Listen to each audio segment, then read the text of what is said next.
Imperator Rome is our new grand strategy title set in the classical era. It's a game that lets you lead a country to greatness. In this film, you'll follow the people who are currently working on this title. What connects us all is our passion for crafting the games we've always wanted to play. Games in which you create your own path to glory. We make the games. You create the stories.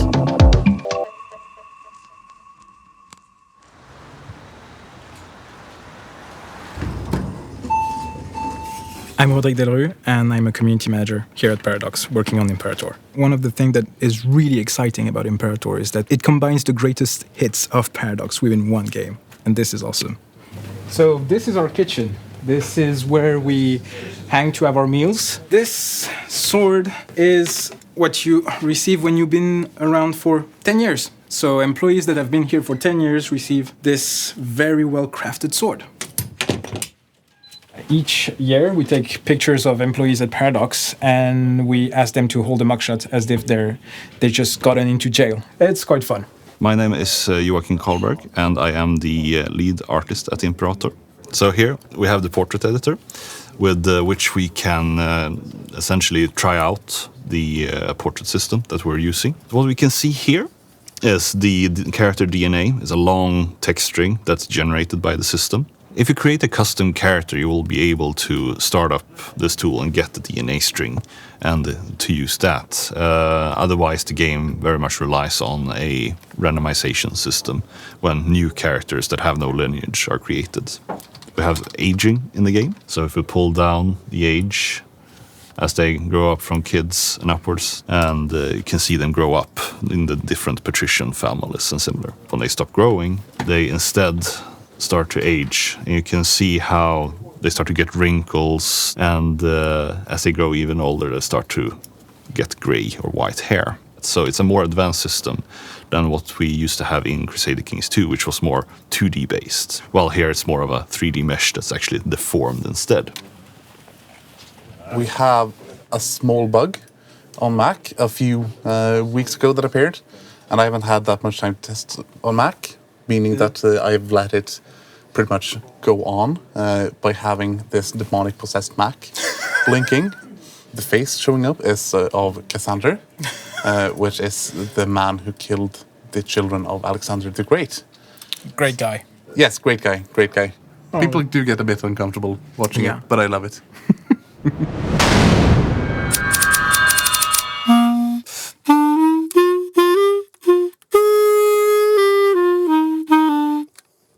That sounds really good.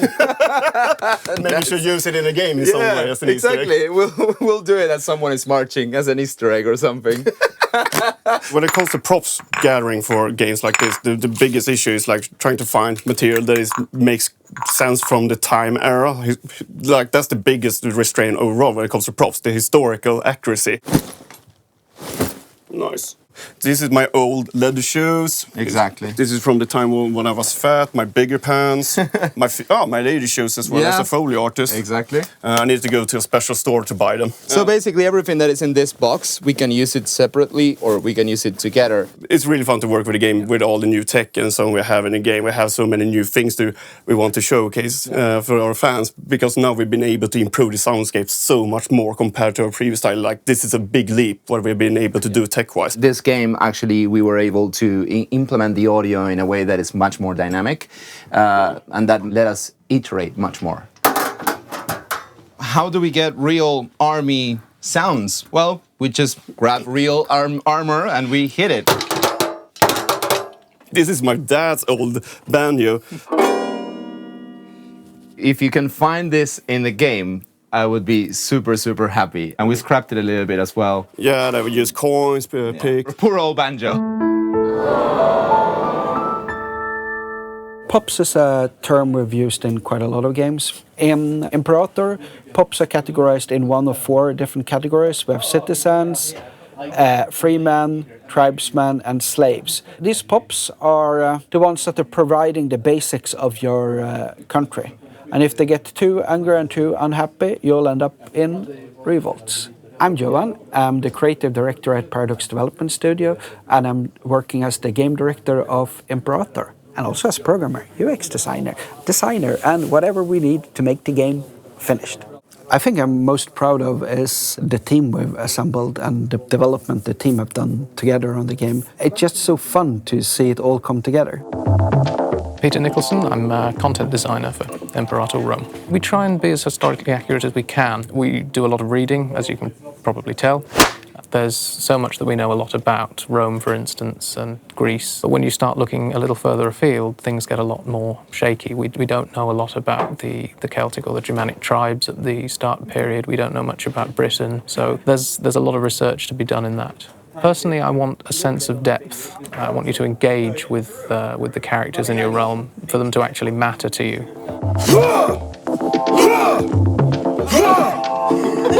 From the moment I started on this project, I wanted to encourage people to play this game with audio on. I think we managed to gather around an hour of music or around that amount of minutes. But still, at some point, if it feels that it will repeat, you might be like, okay, this is time for me to put my own soundtrack. And this is something that is completely normal, it's completely fine.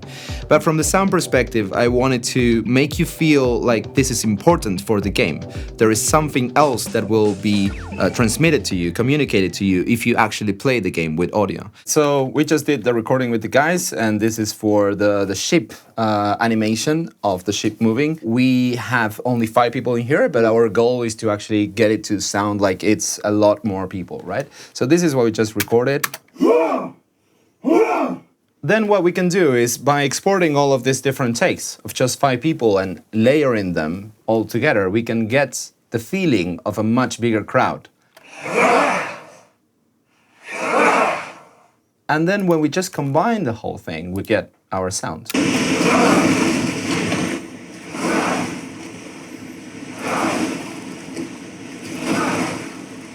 And I think we did a good job, guys. What our fans could expect, and especially our hardcore fans, they can expect a grand strategy title nested in the classical era, which hasn't been touched for the past 10 years. And I think it's something that the fans are going to appreciate, really.